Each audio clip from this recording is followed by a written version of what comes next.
au pouvoir couvrant.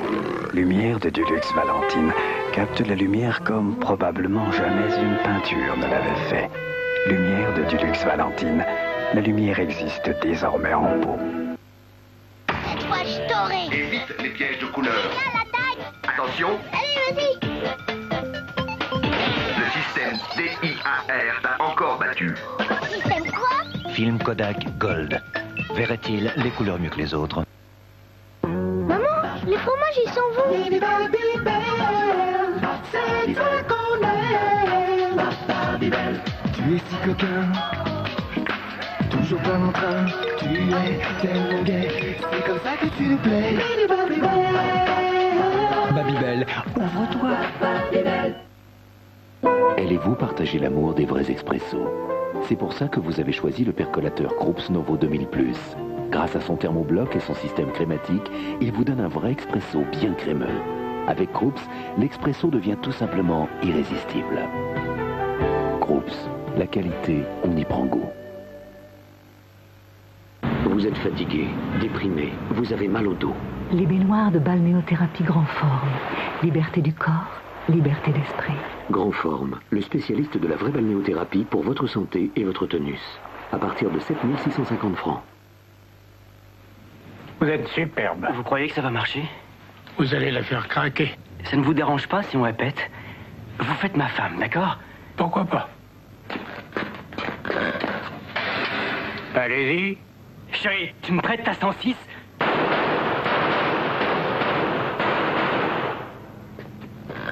Alors? Impeccable. Peugeot 106, c'est la première fois que les hommes sont fous de la voiture de leur femme. Il est risible, ma parole. Ici les danses, ici les danses.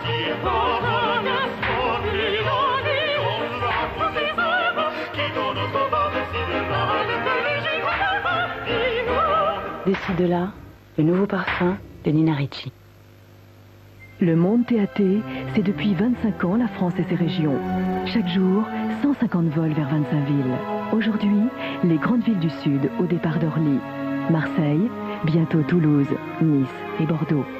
TAT France Région, l'autre compagnie des lignes intérieures françaises. Nous voulons faire plus pour vous. Nouvelle ergonomie. Nouvelle ligne. Nouvelle puissance. Un nouveau taille-haie signé Peugeot. Peugeot, la passion des beaux outils.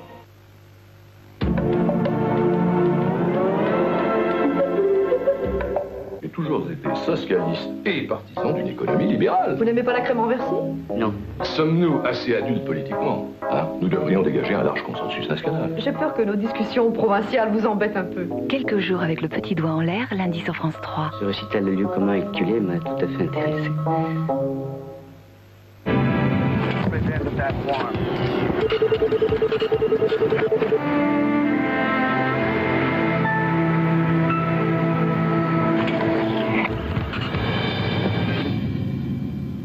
Bonsoir, c'est le gouvernement le plus féminisé de la Ve République. C'est sûrement l'un des plus jeunes, mais surtout le premier gouvernement de Jacques Chirac illustre à la fois le poids du Premier ministre Alain Juppé et sa priorité, la lutte contre le chômage et l'exclusion. Présentation de l'équipe, Fernand Tavares, Charles Sanviti. Jacques Chirac a invité Alain Juppé à déjeuner ce midi. Et déjà, le Premier ministre est accaparé par ses fonctions. Il s'agit en fait de mettre un point final à la composition du gouvernement. Tout va bien, le chef de l'État et le chef du gouvernement qui ont consulté les responsables de la majorité ont obtenu un accord parfait. 26 ministres de plein exercice seront nommés, 13 UDF, 13 RPR, équilibre idéal. La majorité parlementaire occupe toute sa place au sein du gouvernement. 6 ministres d'Édouard Balladur retrouvent même un portefeuille. Mais les 2 tiers sont des soutiens de Jacques Chirac de la première heure. Le premier d'entre eux, Jacques Toubon, le nouveau ministre de la Justice. 53 ans, fidèle de toujours, aujourd'hui distingué. Idem pour Alain Madelin, ministre de l'économie et des finances. UDF. Cet hiver, il choisit Jacques Chirac en pleine tourmente. Il le choisit en premier, en dépit des sondages et contre l'avis de sa famille politique, le Parti républicain. 3e du classement, François Bayrou, reconduit dans ses fonctions, à la tête d'un grand ministère du savoir. Baladurien au départ entre les deux tours. Il rallie en premier Jacques Chirac. Aujourd'hui, son mérite lui vaut récompense. Quatrième, dans l'ordre protocolaire, c'est Bernard Pons. L'homme de confiance, aujourd'hui ministre de l'Aménagement du Territoire, de l'Équipement et des Transports. Enfin, Hervé de Charette, ministre des Affaires étrangères, UDF, fidèle de Valéry Giscard d'Estaing, mais durant la campagne, il appelle à voter Jacques Chirac contre l'avis même de sa famille, l'UDF. Et puis, concrétisation des engagements de Jacques Chirac pendant sa campagne, 12 femmes entrent au gouvernement. 4 ministres ont en charge la solidarité entre les générations, le dialogue social, les quartiers en difficulté et la lutte contre l'exclusion. Le gouvernement d'Alain Juppé est en ordre de marche. Ce matin, l'ancien et le nouveau Premier ministre se sont passés le relais, sans état d'âme. Ce gouvernement va très vite se mettre au travail puisque le premier Conseil des ministres présidé par Jacques Chirac se tiendra dès samedi matin. Il y aura donc beaucoup de monde autour de la table, mais la composition de l'équipe est très subtile. Analyse de Gilles Leclerc. Jacques Chirac avait promis un gouvernement resserré, ce n'est pas le cas, mais c'est bien un gouvernement à l'architecture précise, dosé subtilement, une méthode qui ressemble bien au style organisé du nouveau Premier ministre Alain Juppé. Politiquement, c'est un gouvernement constitué d'abord des proches de Jacques Chirac, des fidèles aux ralliés plus récents, à 5 exceptions baladuriennes près, ils étaient tous chiraciens le soir du premier tour de l'élection. Mais en même temps, c'est une équipe qui entend bien tourner la page de l'élection présidentielle. Valéry Giscard d'Estaing l'avait laissé entendre, il y a parité entre RPR et UDF et toutes les sensibilités de la majorité sont représentées, y compris au sein du RPR, puisqu'on y trouve par exemple des proches de Philippe Séguin, mais aussi au sein de l'UDF, des PR, des centristes, en passant bien sûr par les giscardiens. En outre, Alain Juppé respecte les promesses sur les nouveaux visages, moyenne d'âge 48 ans, et l'arrivée de femmes, 12 au total, c'est un record. Géographiquement, la capitale et l'Île-de-France se taillent la part du lion. On remarque aussi des symboles qui marquent à la fois la volonté de changer et le souci de ne pas oublier le social. Exemple, l'action humanitaire d'urgence, la solidarité entre les générations, les quartiers en difficulté, le dialogue social. La difficulté sera maintenant bien sûr de mettre tout cela en musique. L'harmonie politique est là, mais les pesanteurs ne vont pas disparaître du jour au lendemain, même si Alain Juppé promet que les politiques vont désormais prendre le pas sur les fonctionnaires. En effet, si les ministres sont nombreux, les cabinets ministériels seront eux très resserrés, mais il reste maintenant bien sûr le plus difficile en dépassant sur le terrain les photos de famille et les symboles. Ce gouvernement est donc le plus féminisé de l'histoire de la Ve République. 12 femmes sur 42, Gilles Leclerc vient de vous le rappeler. Mais la plupart d'entre elles ne sont que secrétaires d'État. Parmi les 4 ministres, et sans doute la plus attendue, Elisabeth Hubert à la santé publique. Véronique Blanc. Le gouvernement ne devrait avoir aucun mal à saisir le pouls du corps médical par le stéthoscope d'Elisabeth Hubert, ministre de la Santé et de l'Assurance Maladie. Ce médecin généraliste n'est pas du genre à passer inaperçu. Depuis 1986, date à laquelle elle est élue députée de Loire-Atlantique, ses revendications résonnent souvent dans l'hémicycle. Mais cette énergie, elle l'a aussi mise à disposition de Jacques Chirac. Elle est secrétaire générale adjointe du RPR et vice-présidente du groupe à l'Assemblée nationale. Françoise de Panafieux, elle préfère raconter qu'elle est entrée en politique par atavisme. Fille de François Missoff, ancien ministre gaulliste, elle est députée de Paris depuis 1986 et adjointe chargée de la culture à la mairie de Paris. Dorénavant, c'est le ministère du Tourisme qu'elle occupera. Avec Colette Codaccioni à la solidarité entre les générations et Corinne Lepage à l'environnement, voilà 4 femmes dotées d'un ministère. Mais ont été encore nommées 8 femmes comme secrétaire d'État. Anne-Marie Couder, chargée de l'emploi, est une proche de Jacques Chirac, contrairement à Françoise Ostalier, protégée de Valéry Giscard d'Estaing. Cette députée du Nord prend en charge l'enseignement scolaire. Également UDF, Françoise de Vérinas connaît déjà les quartiers en difficulté. Députée de la Haute-Garonne, elle a mené de nombreuses actions sociales à Toulouse. Beaucoup d'UDF, donc chez les secrétaires d'État femmes. Nicole Hamelin, à la décentralisation, appartient elle aussi à cette famille politique. Enfin, entre autres sans étiquette, Margie Sud, très connue à La Réunion, où elle tient la présidence du Conseil régional. Elle s'occupera de la francophonie. Et si vous voulez connaître la composition complète de ce nouveau gouvernement, vous la retrouverez en composant sur votre Minitel le 3615 code France 3, rubrique Info. Parmi les réactions à la composition de ce nouveau gouvernement, je vous propose d'écouter celle du socialiste Claude Bartolone. Il estime que Jacques Chirac n'a pas tenu ses promesses. Réaction recueillie par Véronique Gorel. On nous annonçait un gouvernement resserré. Ils sont 50% plus nombreux. On nous annonçait le gouvernement où les femmes allaient avoir une importance extrême. Elles sont nombreuses, mais pour la plupart réduites à des seconds rôles, et la première est 15e dans l'ordre protocolaire. On nous annonçait le gouvernement des jeunes et on assiste au retour de Pons, de Charette et Millon.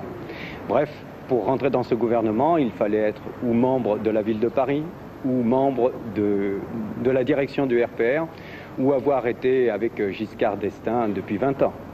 Quelle va être l'attitude du PS vis-à-vis de ce nouveau gouvernement? On les jugera aux actes.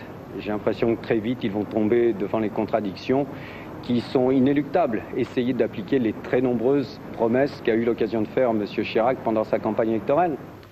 Il n'aura pas fallu plus de 24 heures à Jacques Chirac pour montrer sa détermination en matière de politique européenne. Dès ce soir à Strasbourg, le nouveau président français a dit au chancelier Helmut Kohl qu'il n'était pas question de revenir sur les engagements européens de la France. Sur place, Dominique Martineau, Éric Pelletier. Le nouveau président est arrivé dans un petit avion accompagné de sa fille, de 3 de ses collaborateurs et de ses 2 fidèles gardes du corps. Dès sa première sortie officielle, il donne le ton de son septennat, modestie, simplicité. 2 voitures banalisées les attendent, pas de pimpon, pas de drapeau, pas de policiers, feu rouge respecté. Un président de la République qui se veut à l'image des Français. C'est à pied qu'il se rend à la préfecture du Bas-Rhin, acclamé par les Strasbourgeois. Arrivé quelques minutes plus tard du chancelier Kohl, accueil chaleureux et amical, car Jacques Chirac explique le chancelier ses 10 ans de tutoiement et d'amitié.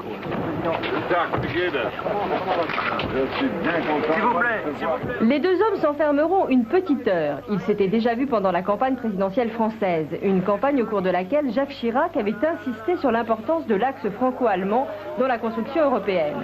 La nomination aujourd'hui d'Hervé de Charette, un giscardien européen pur sucre au Quai d'Orsay, ne peut que renforcer ses propos. Le chancelier ne s'y est pas trompé. Et je suis très heureux d'avoir l'occasion d'essayer d'aller de l'avant ensemble, la France et l'Allemagne. Toi et moi. Pour sceller cette nouvelle complicité, les 2 hommes sont ensuite partis à pied dans les rues de Strasbourg, chahutés par une foule d'admirateurs en liesse. C'est bien, c'est ce qu'il voulait, être comme tous les Français et ressembler à tout le monde. Il a donné la bise. J'ai vu de loin, mais il a l'air parfait comme président. Point de chute, la brasserie Yvonne où les attendaient escargots, pâtés de tête, jambonneaux, arrosés de pinot noir et de bière. De quoi ravir ces 2 gargantua de la politique, bien connus pour leur coup de fourchette. Voici à présent les autres temps forts de l'actualité, à commencer par la disparition du professeur Henri Laborie qui s'est éteint ce soir à Paris. Les commentaires sont d'Hélène Frandon et Stéphane Dupin. Décès du professeur Henri Laborie à l'âge de 80 ans. Ce neurobiologiste mondialement connu est l'auteur d'une vingtaine d'ouvrages. Il étudiait le comportement humain et le système nerveux. Il était méconnu en France. En 1980, le film Mon oncle d'Amérique d'Alain Resnais, tourné autour de ses thèses, obtient la Palme d'Or à Cannes. Henri Laborie était père de 5 enfants et l'une de ses petites filles, Emmanuelle Laborie, comédienne sourde et muette, fut révélée dans Les Enfants du silence. Airbus mis en examen pour homicide involontaire après l'accident de juin dernier. Il s'agissait d'un vol d'essai pour vérifier le pilote automatique. L'Airbus A330 s'était écrasé en bout de piste de l'aéroport de Toulouse-Blagnac. 7 personnes sont mortes. Selon l'avocat des victimes, il n'y aurait pas eu de briefing préalable au vol d'essai. Ce sont donc l'administrateur gérant d'Airbus et le directeur du centre d'essai qui sont mis en examen. À Airbus ce soir, on se félicite que l'accès au dossier soit désormais permis et on précise qu'on pourra contribuer à la procédure en y apportant la compétence technique nécessaire.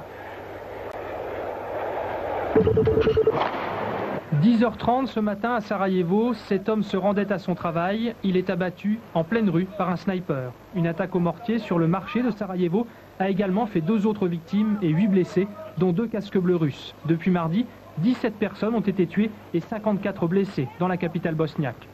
Sur le terrain diplomatique, la France, la Grande-Bretagne et la Grèce évoquent une reconnaissance de la Bosnie par la Serbie. Une reconnaissance considérée comme une étape décisive dans la reprise du règlement politique du conflit. De plus en plus de malades au Zaïre touchés par le virus Ebola. Une augmentation considérable selon l'OMS. Un virus qui a déjà atteint des villages autour de Kikwit. Le dernier bilan est de 79 morts sur 114 cas recensés. L'épidémie ne touche plus uniquement le personnel soignant, mais elle s'étend maintenant à tout le monde.